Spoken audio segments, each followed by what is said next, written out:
Well, hello everyone, and welcome to another Monday night Sonar Masterclass, where today we're going to be talking to Rod Findlay. G'day, Rod. How you going, mate? Very good, Greg.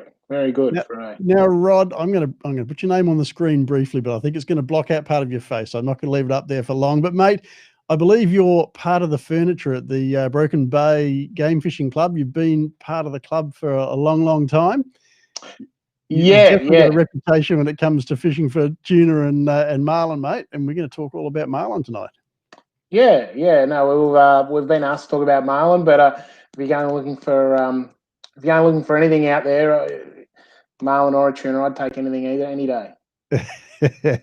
No doubt. And mate, what's the fishing been like? You've been doing a bit, or believe your boat's out of the water, but you obviously know lots of people that have boats. I'm sure that's not going to slow you down.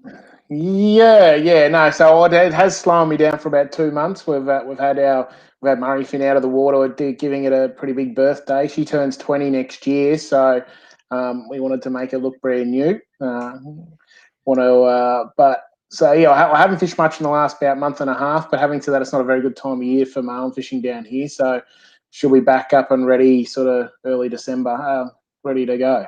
Yeah, if you're going to be off the water, you want to be off the water out of season. So that's a good move. Correct. On your part. Yeah. Now we've got a few people starting to turn up. I noticed looking at the numbers there. So Zdenko's just called in from Ulladulla. Good on you, mate, for letting us know that you're here, folks. As you come into the live stream, please type a message into the chat box there. Let us know where you're coming from. Let us know you can hear us okay. There's nothing worse than starting a live stream and getting 10 minutes in and somebody says, hey, your audio's not working. So good to know if we're hitting the sound waves okay.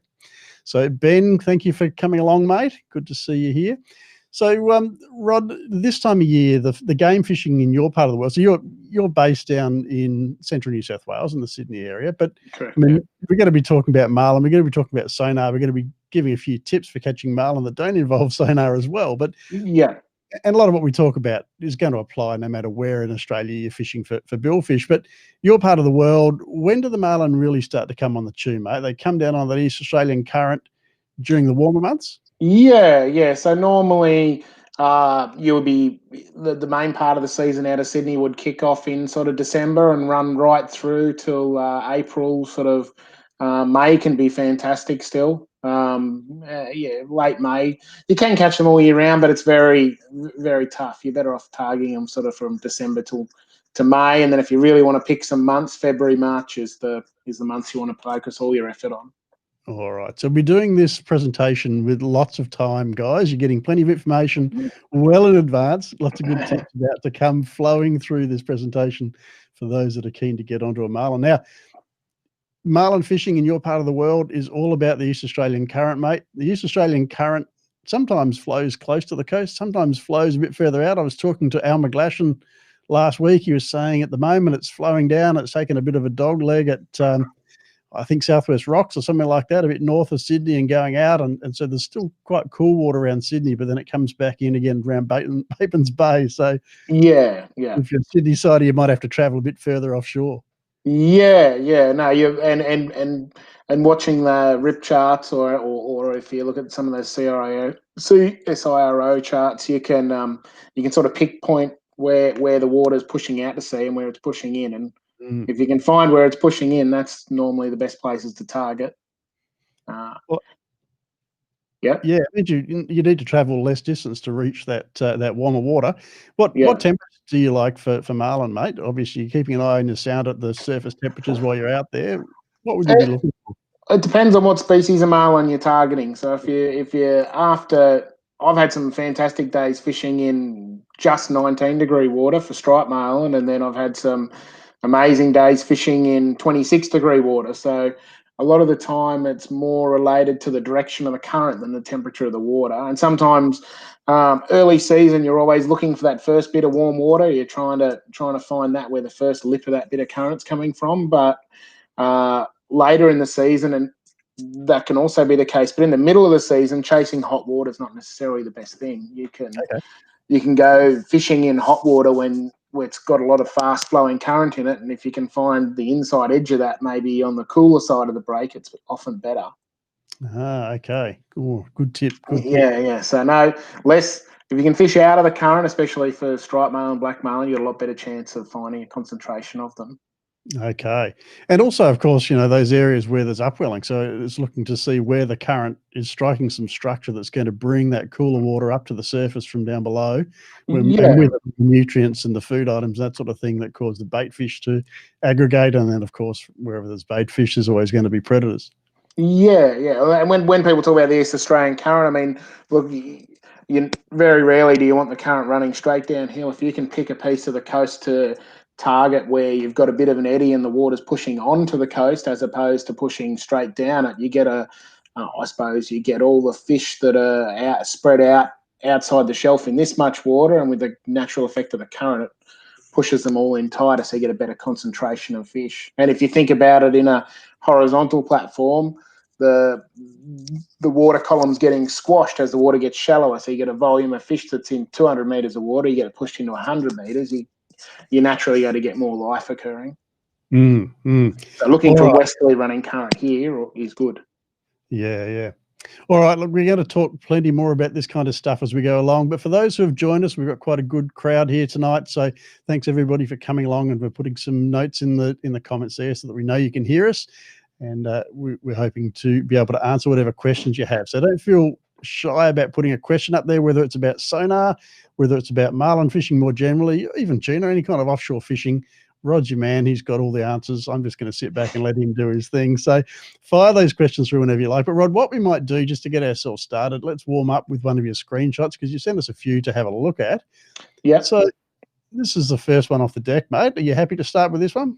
Yeah. Well, this one is we actually caught this fish on this sonar shot. There's actually two shots that look pretty similar to this, Greg. So there's one after that. If you look at the that's the second shot. So that's marking the fish the first time. So the first shot, if you pay attention to the chart plotter track, you'll see that I've marked the fish the first time.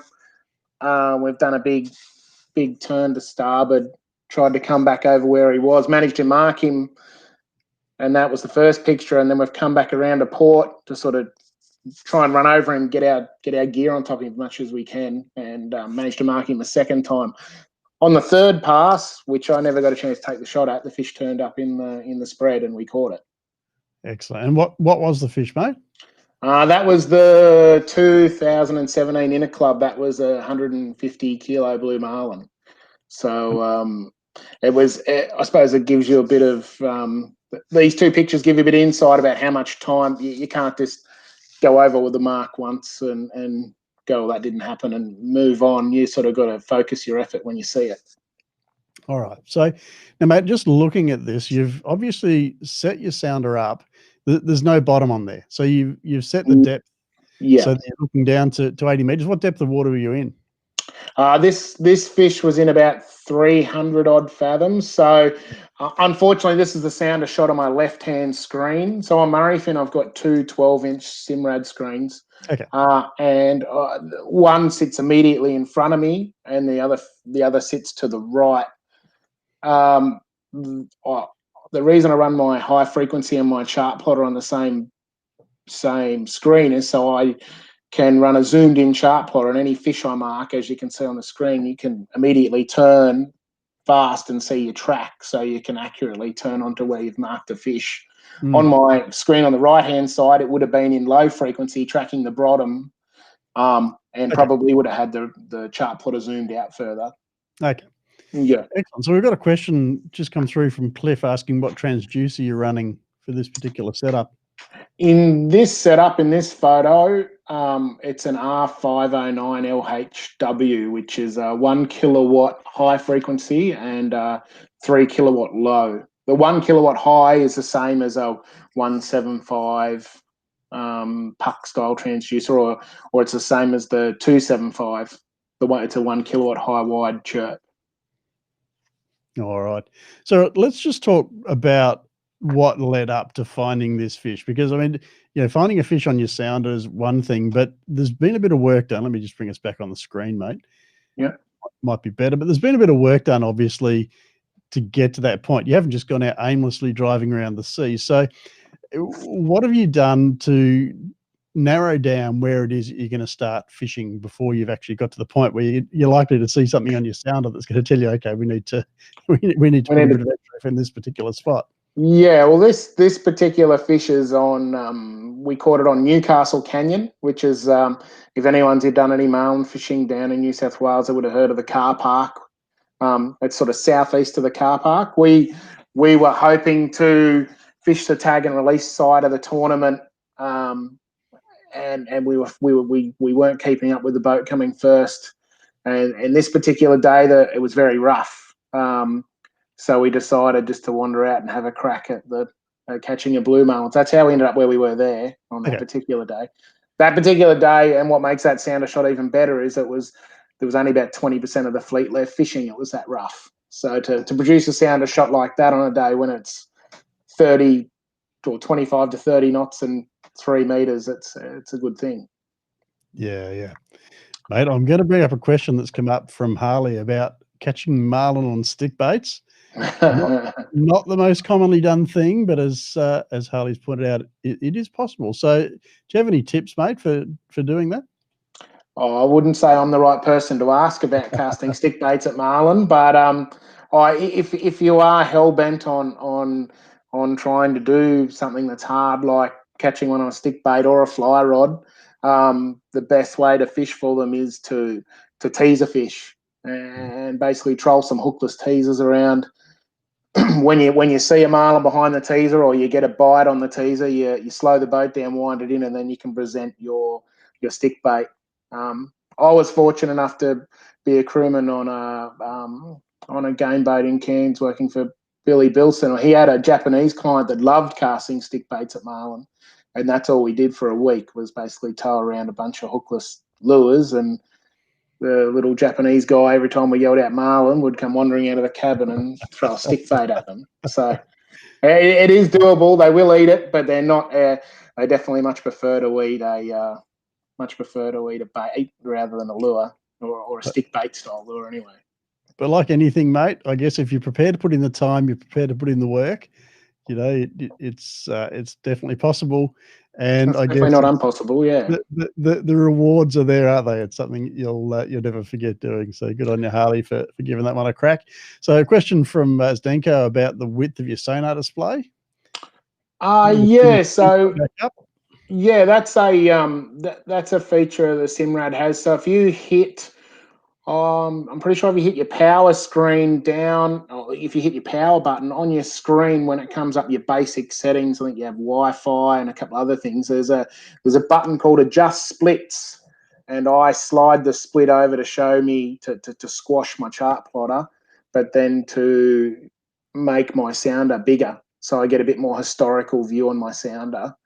I like to have a pretty fast scroll speed, so that's why that marlin mark is quite long. And with a faster scroll speed, a fish will disappear off the screen quite quickly if you're not paying attention. If you, when we were trolling for this particular fish, we were trolling teasers, like hookless teasers, and only one lure, and so you have to pay quite a fair bit of attention to your spread. And so I've got, the way I explain it to people, in any given minute, I'd spend 50 seconds of that 60-second period looking at my teasers, about 5 seconds looking at the sounder, and the other 5 seconds making sure I didn't run into someone, looking forward instead of looking backwards. Most important not to have a collision at sea, mate.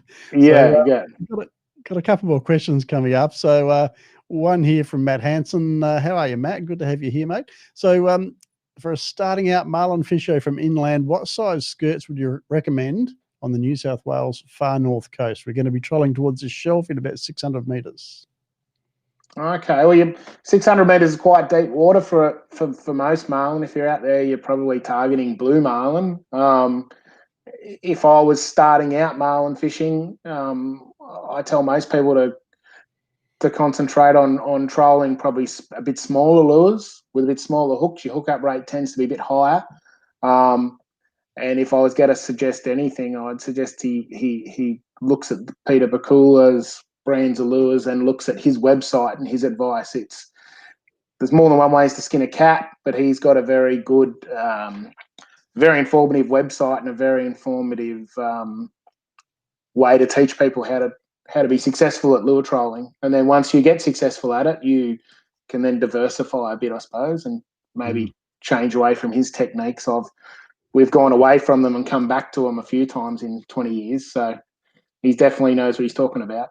I'm going to shamelessly self-plug here as well, mate, because I've done a couple of podcast episodes with a couple of guys who've had some great advice on that stuff as well. So I did one with Tim Simpson a little while back. So this is the Australian Lure Fishing Podcast. If you just Google Australian Lure Fishing Podcast or Doc Lures and Tim Simpson, it'll bring that episode up. And Tim goes through the various styles of heads, the pushers, the jets, the various different heads that you can use and how to choose the right one for various parts of the spread and various different conditions. So that's definitely worth having a listen to. And also Matt Price talked about. Yeah, Tim knows his stuff really well. I'm gonna pick your brains in a minute on something that Tim mentioned as well. But there's also a podcast episode there with Matt Price where he talks about blue marlin off Brisbane, which will probably help you out as well, Matt. So go and look those up. They're both on the website over at Doc Lures. But Rod, one of the things when I did that interview with Tim, one of the things he said to me, we got towards the end and I was just about to sign off and he said, "Oh, no, we can't go until I talk to you about hooks."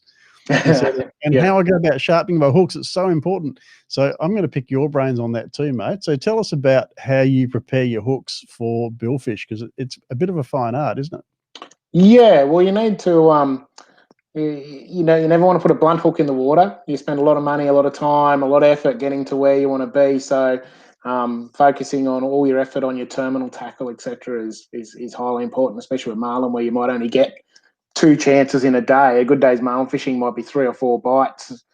A lot of marlin fishing days you only get 1 a chance, so you need to make sure you make the most of it.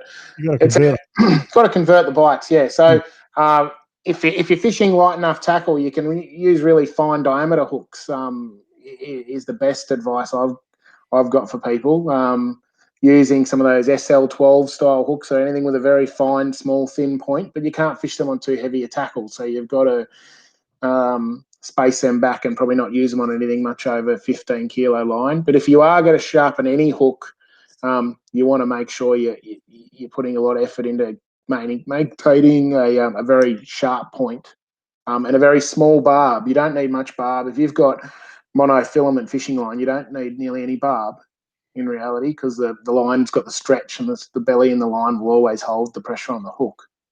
Yeah, that's what I was waiting for, as Tim mentioned that he likes to take a bastard file to his hooks and tie the barbs down and make them a bit smaller, but also he puts a bit of a knife point on the points as well to make them penetrate a bit better and make them fairly strong. So you can get triangulating the point, making sure anything with a triangle, if you're a builder, strong, so you want to try and make it as strong as possible. And marlin have got a very hard mouth, so you want to make sure it can handle the impact of the marlin's bill, but then be able to drive into it.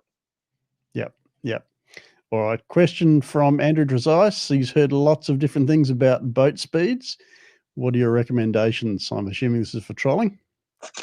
Well, yeah, I suppose it depends on what sort of boat he's in and what sort of style of fishing he's doing. I like, if I'm live baiting, if I happen to be towing live baits around an area and I found an area with a lot of marlin in it, I still like to live bait quite quickly and cover a bit of ground, so I could troll a slimy at 2 or 3 knots. If I'm skip baiting, I'm normally in the 5.5 knot range. I find, depending on what sort of bait you're trolling though too, we'd probably need to get a bit more detail there. In a lure scenario, 7 knots is the number I'm always looking for. A little bit depends on the conditions as well, on the style of lures. If you got a bunch of lures in your spread and they're busting out, and not running properly, then you need to either adjust your speed or change your lures. Yeah, on your outrigger height and all sorts of things, the style lures. But if I was trolling a small set of pusher lures around in a trailer boat, I'd be sort of trying to do 7 knots. If you try and go much faster, you end up trying to jump onto the plane all the time, and it becomes quite uncomfortable. So if you can troll a little bit slower, that'd be good. Yeah, so Andrew's just clarified that he's talking about fishing for small blacks on lures. So 6.5. Yep, 6.5, 7 knots. Yeah, is perfect. And that's through water speed. That's not over ground. Lots of people make that mistake. If you're trolling into the current, then 7 knots might look like 5 on your GPS. So you've got to try and determine current speed which is a few different ways of doing that. Do you have a preference? I know I talked to Jay Huxley recently, and he was saying his preference when he's trolling up Marlin is to work across the current, and that way the current's basically carrying the fish past him, and he's covering more water effectively. Whereas if you're running with the current, you're kind of running with the fish. So if they're cruising along, not working much harder than the current, yeah, 100% cross current. Yeah, 100%. You want to try and focus your effort crossing current, and probably on any given day you can't fish that bigger area. So you sort of where you choose to go in the morning, you want to make your choice wisely and then stay there. Is another thing I would always suggest. Okay. So a question from Cameron. He's asking about what your go-to setup is for skip baiting. Oh, well, I suppose if he's talking about skip baiting slimy mackerels, I wonder if is he questioning the outfits, like the rods and the reels, or is he? Yeah, do you want to just give us a little bit more information, Cameron, and we'll come back to your question, mate, once we know exactly what it is that you're asking us. We'll make sure we get it right, because we don't want to give you bad information. So Stinko's asking whether you use a speed sensor. I don't particularly have one. A paddle wheel, though, is very good for people that are starting out to work out through water speed versus over ground speed. It's a very easy way to determine the current. If you've got a through water speed sensor like a paddle wheel, and you're showing its speed versus your over ground speed, you can quickly determine that. Oh, okay, well, I'm doing 7 knots through the water. And I'm only going 5 knots towards my destination. There's 2 knots of current here, and I'm going into the current. Maybe I should alter my course a bit to the right and cross the current a bit better. That would be, but yeah, I don't use one myself. The best way people should set up their troll speed for their boats is to probably do it inshore, do it going down the bay, so you get your hull speed worked out. That at 1800 RPM, I'm going to be doing 7 knots, and then you can go from there. Yep. Cool. So we've got a comment here from one of these disreputable characters that you warned me might come along tonight, right? I think it must be Riley Page. Kylie. He's asking where you get your hair cut, mate. So you want me to block him? No, that's all right. Leave Kylie alone. All right. Now, we've got a couple of similar questions come through. So I'll do Justin's first and then Matt Hansen. So Justin's asking, water temps from Marlin, do you look at the current lines? And then Matt Hansen's asking a similar question. He's basically been heading out till he finds a great-looking current line.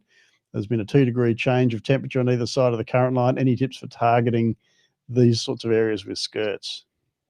If you're coming to an edge where you can see a lot of flotsam and jetsam in it, that I'd always pay more attention to the side, the birds, or the side that shows the life in it. Sometimes it can be the warmer side, and sometimes it can be the colder side. I've had fishing trips where I've been running to an edge like he's describing, and I'm hell bent on getting there, and I've put the lures out 3 or 4 miles short of where I thought the edge would be. And while I'm getting prepared, I've had 1 or 2 bites. I've got to the edge and thought I'm here now, and I get to the other side of it, it all goes quiet, and I end up going back into the cold green water. So a lot of it depends on how much life I see on my sounder. And if I'm looking at a break, if you've got a bit of time up your sleeve before the bite period might start. So if there's a tide change and you think there's going to be a bite at around midday, then you find a temperature break, you've got to decide where you want to be for that bite time. So if you see a lot of life on the colder side, maybe birds and some stuff on the sounder, even if you're not sure what the stuff on the sounder is, you see life on the sounder.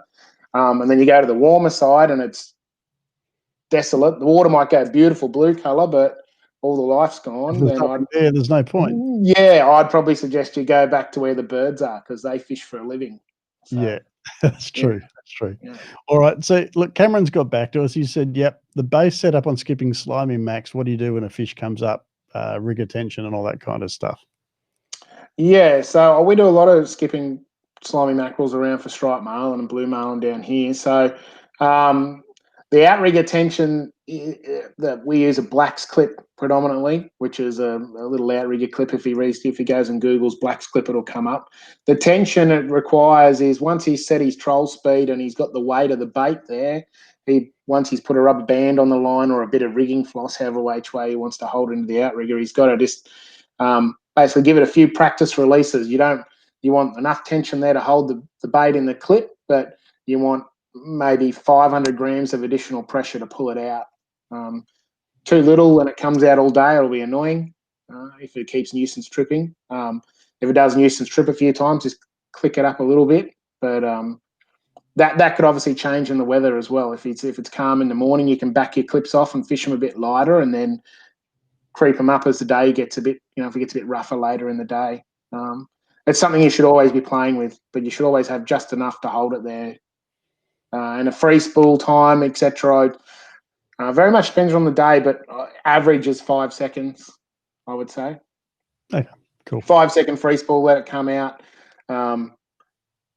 Pull the boat, slow the boat down a little bit, but you don't bring it to a complete stop. Just slow it down a little bit and then count to 5 and have a go. Put it in gear, away you go. Yeah. Hopefully everything comes up tight. All right. So question from Luke, and then we might just zap back to some more screenshots. So Luke's question is, what's your plan when you're raising blues as fast as possible once they go deep, with the current or against the current? Well, the best plan for a blue marlin is to not let it go deep. Is to cut him off at the pass and not let him get there. But that requires fairly fast response when you first hook them. But if he does go deep on you, you 100% got to pull them down current, and you've got to get as much drag on there as you're comfortable with as quickly as you can. So having a lot of confidence in your fishing line you're using and the tackle you got set up, and having the angler. If you don't have very good anglers, which when you got someone like Riley Page on there and you don't have a good angler, you might put markers on the reel so you know exactly how much drag you're putting on there. For instance, if you're using 24 kilo fishing line, you definitely want to have the ability to go to 12 kilos of drag when you're setting the drag. And if a fish is going deep on me, and it's slowing down and doing that crash dive, I'm going to get as much drag on it as I can and get down current, because the longer you wait, the further away he gets. When he gets further away, the stretch in the line, the act of the current, everything becomes a lot harder. So, well, and your drag settings all change as well once you start to lose a bit of line off that reel. And and blue marlin, I got done by blue marlin this year in April pretty spectacularly, so bad that I didn't want to show anyone the GoPro footage. But but then you have some wins, like we had that photo earlier where you can catch one in about 7 or 8 minutes. But if he is going deep on you, my suggestion is close the gap as quickly as you can at the start of the fight. Don't clear all your lures. If he's taking off, turn around, get after it. Stay as close to the fish as possible. And if it does do the big crash dive, try and move down current. If you 100% know the current's going one way, just push the drag up and just idle off down current a little bit and pray that he stops. Excellent. So Riley's come back, mate. I'll let you read that for yourself. So let's bring up another one of your screenshots. This one's not a screenshot, mate. This is a brag shot. So okay, yeah. Tell us about this fish. That's a yellowfin tuna we caught during the COVID lockdown only about 2 months ago. So the yellowfin tuna fishing off Sydney this last year has been incredible. Like we had a day in March where we caught sort of 9 all up around that size in one day. It was a spectacular day's fishing. And I think there's a screenshot I sent you of that day. But those fish were in quite warm water, and that fish was caught sort of in 23-degree water out blue marlin fishing in April off Sydney. So is that the correct screenshot, mate? No. That's the transducer set up in the Mariwini. Let me just wander through them. Yeah. Not that one. Not that one. That's my old sounder. Have I maybe not? No, maybe not got loaded in there. That's all right. We can find it later. All right, let's have another screenshot though. Yeah. if I can work the mouse. All right, tell us what's going on here, mate. Well, that's a striped marlin that we've run over on the car park. I've snapped that on my phone just before he's bitten. But what I wanted to display in that shot is you can see if you look at the arch, the way it's displaying, you can see the fish is actually he's coming up towards the boat. You can see that it's got an upward trajectory in the arch. So if you look at a couple of my other sounder shots, you'll see that there's times when the fish don't do that. It might not be bite time. With that fish, you knew the second I saw that, I knew he was coming, and it gave me a good 5-6 seconds time to warn the crew that we're about to see one. So get ready. Right. Put your beer down. That's probably what I'd say. We're definitely going to have to block this Riley Page character. We've started something now. All right, let's move on to another screenshot. So this looks pretty good, mate. I'd be pretty happy if I saw that while I was out in the boat. Yeah, that was last January. Riley's comments going over the Latin Long for a second, so that was pretty handy. But that's just inside Nora Canyon. This is fishing my trailer boat last January. These were the first one of those 3 fish. I don't know which one it was. We caught it. Was the first male of the season for Broken Bay Game Fishing Club in January. It was actually the first day I fished my 228 Grady White. So it sort of was a good proving day to prove my setup was working. But this is a bait school in 90 odd fathoms inside Nora Canyon. We'd found the bait school. If you look up the very top of the shot where you can see behind Murrayweenie Chirp, you can see the history of the bait school there. We'd sort of been hunting around on it, trolling around at sort of 5-6 knots, skipping slimy mackerel, and then we got to the outside edge of the current and saw these 3. So this is 3 striped marlin, and we ended up catching 4 that afternoon. So it was a good day. Excellent. So that's the transducer setup in my 228 Grady White. That's a B275 LHW. And we've gone to the trouble of putting it in a fairing block and mounting it sort of midships in the boat like many big boat setups would be. And that's to get really good performance on the trawl or travelling. Depth sounder performance is all about installation. So if you put a lot of effort into your installation, you get the results. Paul's saying, "I'll pay you whatever you want if you can make a screen." Well, yeah, it takes some time. I know when I first became involved with Simrad, I had some gear to test, and I got an email, and they said, "Oh, you haven't sent us anything." And I said, "Well, I've been fishing 5 times, I haven't caught anything, and I haven't seen anything on the sounder, so I can't tell you that it works or it doesn't." We just had one of those periods off Sydney where it was incredibly quiet. So it's whenever you see that other screenshot pop up on your sounder, you normally know you're in for a good day or a good morning or a good afternoon, one of the two. Yeah, indeed. Let me just bring up Paul's next comment. So running an Evo, I'll let you figure that out. I'm going to go back to that screen, mate. So yeah. So Paul, maybe if you could tell us if you are having trouble getting the the quality of image out of your Evo. I know what all those numbers mean. So that image is taken. His TM276. I think it should be a 275. That's his transducer model, which would be identical to that one. The S5100. That's the same sonar module that I'm running on that unit. So that's nearly an identical unit to that Evo 3. The S2009 is just another screen. It's a Simrad sonar screen, but it puts a 9-inch screen vertically, which is very good screen to use because it gives you a lot of depth perception in its shot. If he's not getting great performance, the only difference between my setup and his right there is he's got a transom mount transducer. So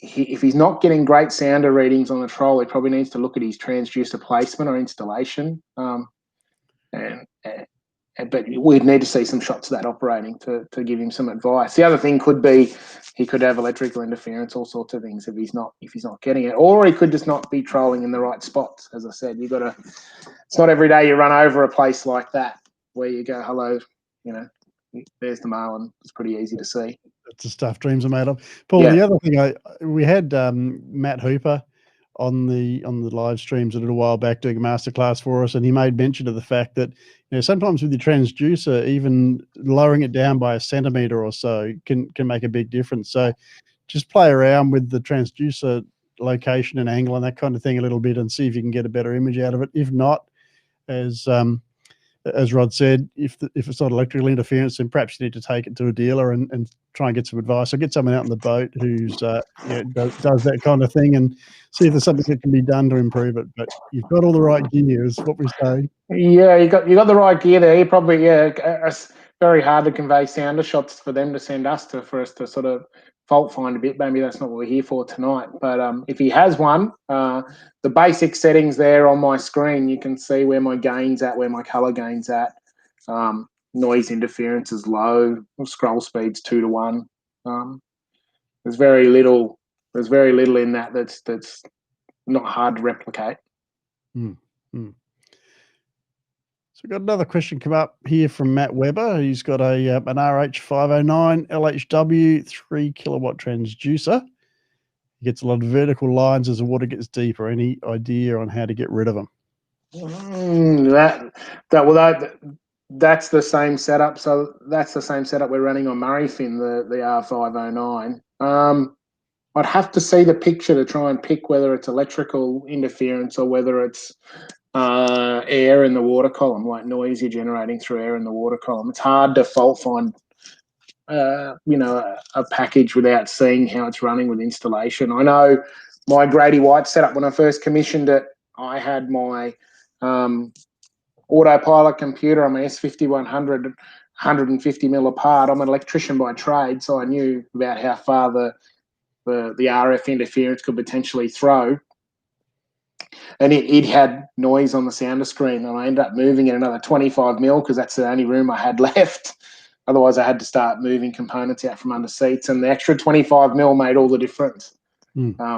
So sometimes you want to try and get your sounder cables and everything on the clearest possible path, away from any sort of noise, away from batteries, away from any sort of other power cables, etc. Ideally, if you've got a boat, run it on a totally separate path on its own. All right, so question from Guy about why you run high chirp in manual.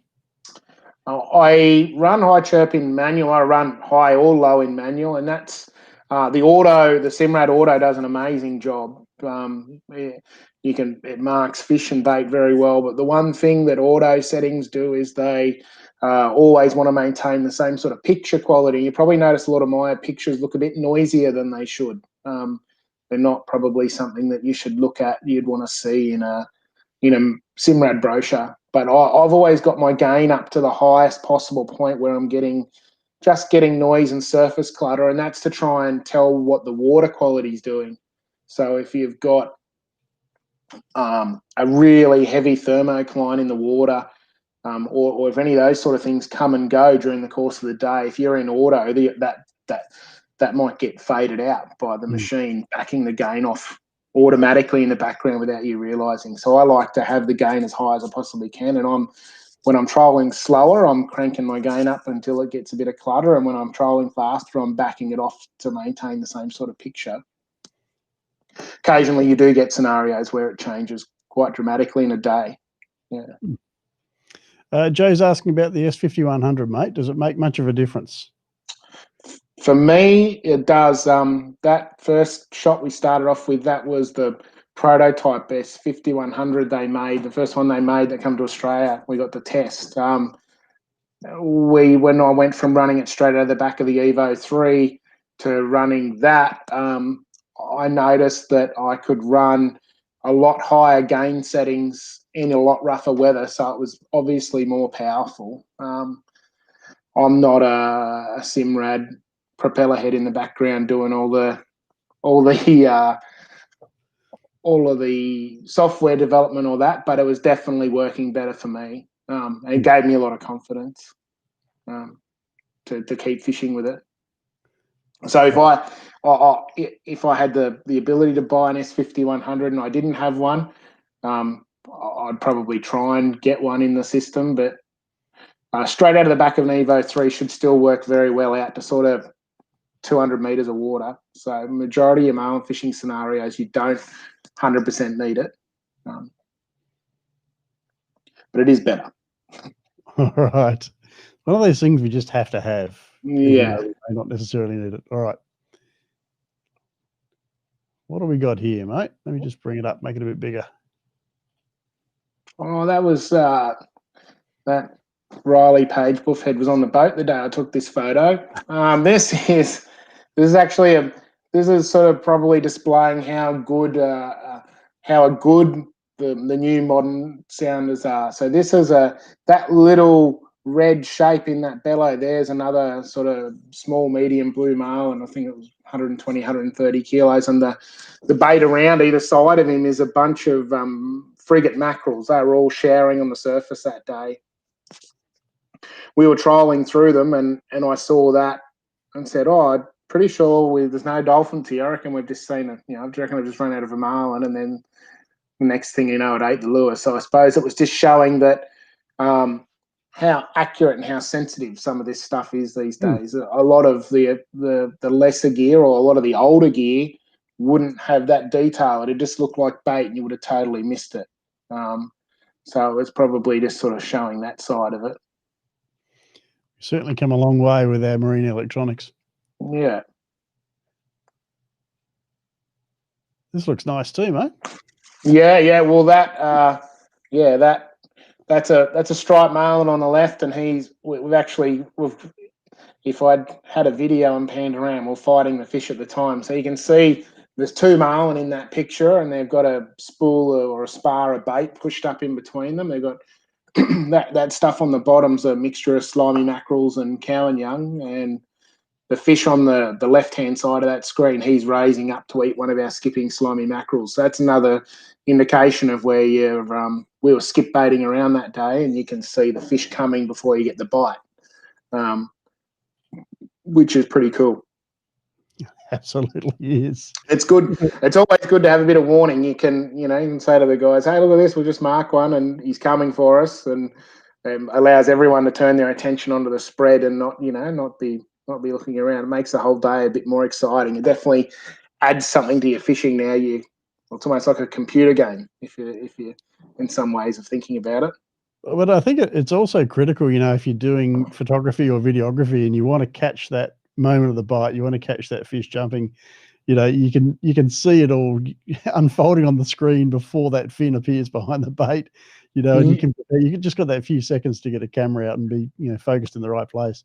Yeah, and Simrad's posted videos of some of my other mates with actually doing this as a video Sundal Benson took, where he's narrating to camera. He said, "I've just marked one," and he's watching the fish come up through the water column, and it got all the way up he marked it all the way from 50 fathoms, which is down where that second fish is on the right-hand side of the screen, all the way up to his boat. So he was calling it the whole way up, and then when it disappeared off the screen, they turned around and it ate the bait.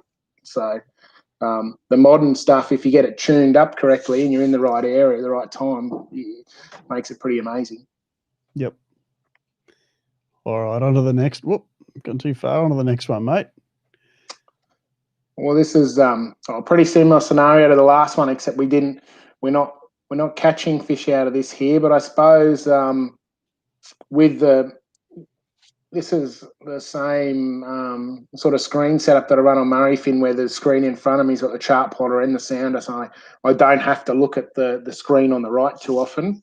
I'm just looking directly in front of me and then back to my gear. But this is showing, if you look up in the top of the chart plotter, you can see how I focused all my effort, about a mile north of where I am there. And I've just wandered away that little bit on another set of zigzags, and I've seen a bit of bait, done a couple of loops, and in what would be my second loop over the next bit of bait I've seen a couple of marlin on it. So I suppose it's sort of suggesting that, if you see a bait school, make sure you have a good look at it. Don't think that if you run over it once and you don't mark fish on it, that there's none there. You might have to look around a bit, if that makes sense.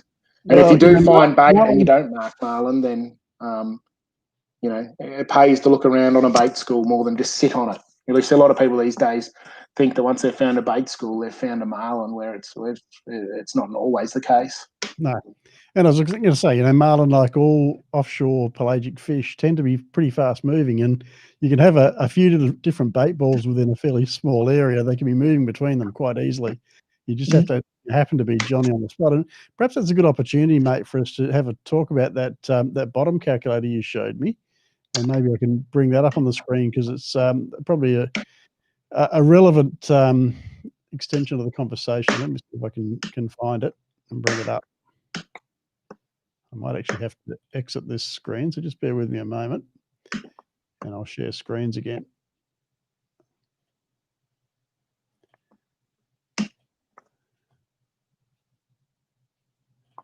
All right. So as you're explaining to me, this is a this is Airmar's bottom coverage calculator. So lots of people, I suppose, don't have a general understanding of how much area their transducer is covering when they're trolling around. So if you can see, it's pretty small font there, but I think at about 150 meters, when it's in meters, you can click it into meters. You're in feet there. Eyes aren't that good. let me just switch it to meters. How's Yeah, that? yeah. So you can see how much bottom coverage you're getting. So you can, while you're trolling around, I suppose it allows you to quickly gauge how big a zigzag you can do for how much bottom you're covering. So you can sort of start to spread your search area out when you don't have bait on your sounder at the time you're fishing. If you're fishing an area where you know there's a bit of marlin and bait action, you know that there's no point running up and down the same track. You can start to head a little bit north or a little bit south, and if you do mark something mid-water, it's got to be within 40 meters either side of you. Now these transducer angles are so wide, you've got a fair bit of coverage. It's you're getting double the vision you would have out of a sounder that you had. If your sounder's 7 or 8 years old before the wide beams come out, a boat with a wide beam transducer's got about twice as good a view. So it's like driving around with blinkers on if you've got the old style transducers. Yeah, yeah. All right. So question from Guy about, I'm just going to take that off the screen again for a moment. A question from Guy about trolling speed for skipping baits. I think we might have covered it, but maybe we'll go over it again for those that missed it. So yeah, like it depends on the bait you're trolling. But majority of the time, most people are trolling skipping baits at sort of 4.5 to 6 knots, with 5 knots being the average. I would tend to aim for 5.5, depending on the boat I'm in and what sort of noises it's making and stuff too. Lots of big game boats these days, if there is people on this that are in them, they have trouble going slow enough.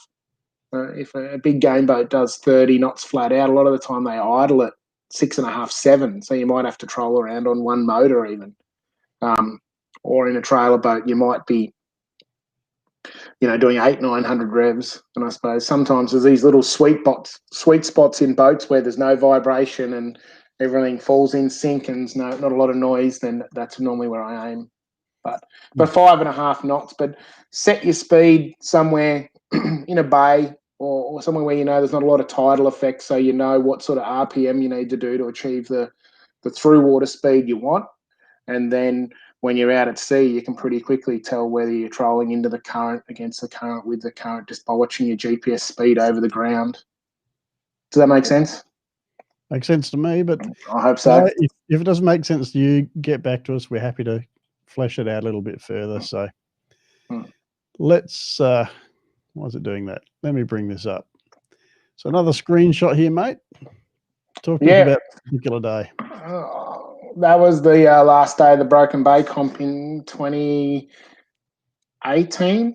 I think that was the year we won that tournament. There wasn't that many fish around, but I suppose it shows you how hard I've been working that area. When you look at my chart plotter, you can see that I've been going round and around looking, and then we finally find the big spar of bait that big vertical spar of bait on the left of screen is normally a great indicator that the marlin are on it, even if you don't mark one. And luckily in this particular picture, you've got the perfect indicator of the striped marlin sitting off the side of it. And as you can see in that picture, related to my other ones, we didn't get a bite off that fish. So you can imagine how frustrating that is coming into the final minutes of a fishing tournament, and you need one to win, and you know one's right there, but you can't get it to bite. So sometimes having the best gear is a curse. It just means you know that they're snubbing you. You know that you're not good enough. That was Yeah. actually the question I was going to ask you, mate. I mean, putting a tournament aside, I mean, I know a lot of you guys will be interested in tournament fishing, but if you're just out there for a fish, mate, how long would you spend when you've got a show of bait like that? You can see there's a fish around. How long would you spend on that bait ball before you said, okay, look, this fish is just not feeding, or it's not interested in what we're putting in front of it at least, and then, you know, move on, look for the next fish? Oh, I'm a pretty stubborn person. If anyone knows me, I would stay there all day. I wouldn't go looking.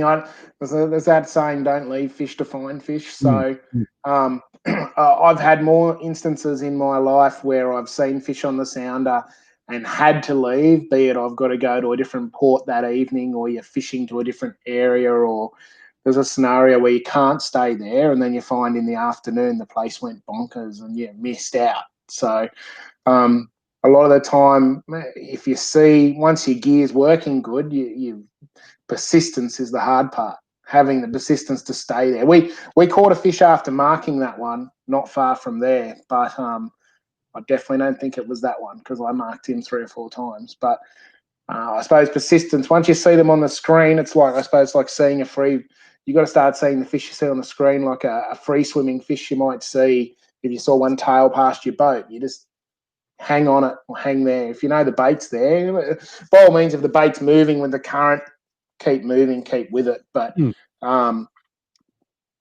if you're marking bait and fish, you just got to wait for someone to ring the dinner bell, or a dumber one to turn up than the other ones.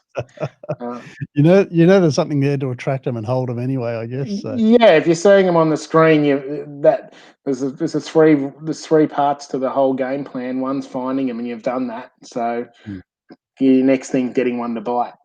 Yep. All right, mate. So, guy's got another question about how to bridle baits. Is that something we can work through without the assistance of visual aids, or is? No, that's pretty hard. I mean, it's a hard thing to explain, but I suppose if you've got a rigging needle and a bridle, I like to make my bridles about. If I'm bridling a slimy mackerel that's 300 or 400 mil long, I like to make my bridle about maybe 70 mil off the hook, 70 mil long. I have a closed eye needle.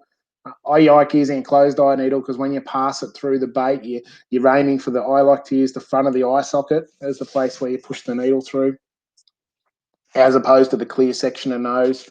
Some people like to do the nose, but I've had problems where fish have pulled the bait off the bridle. So a closed eye needle is nice and smooth. You just push the bridle through it enough that you can hold it outside the needle, push it through as quickly as you can, and put it over the hook, twist it up on itself, go through one way, twist it back the other way, go through once the other way. I don't like the hook being too tight on the bait either. Probably some pretty good resources, I'd say, on YouTube that might be able to help you out. Yeah. You're speaking of Ali, he's got a video on there of bridling baits. I remember doing it. Al McGlashan, yep. Go and have a look at that. Yep. All right. What have we got here, mate? Well, this is our original Simrad setup. This is it's the photo's been a bit squashed in the middle, but Let me see if I can fix that. You can count the number of marlin in that shot. This is probably just. I always think it's relevant. You get a lot of people that say I've got old gear and I can't. It doesn't work as good as the new gear. Well, this screenshot's with a sounder that's best part of 20 years old now. It's the original Simrad CX44 that we had in Murrayfin. And that's a big pile of striped marlin. One thing you see in that shot is that big red line running through 50 fathoms there. That's a thermocline. So if you look up at the top, you'll see the temperature is 25.9 degrees, which is pretty hot for striped marlin, and the majority of the marlin in that picture are below the thermocline. They're down 100 meters or 50 fathoms.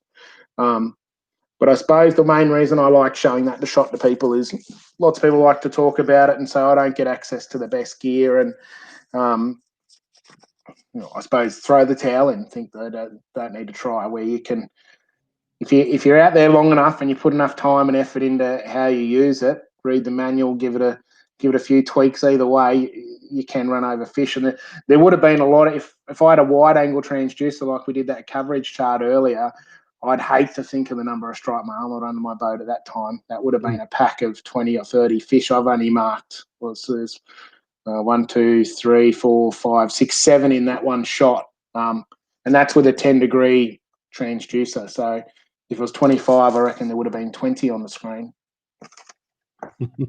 and that's another thing, I suppose. If people go back and watch this and go through those sounder shots, I think every shot will have a different water temperature on it, from 21.5 to 23 to 25.9. So the only common thing in those sounder shots is the marlin are where the food is.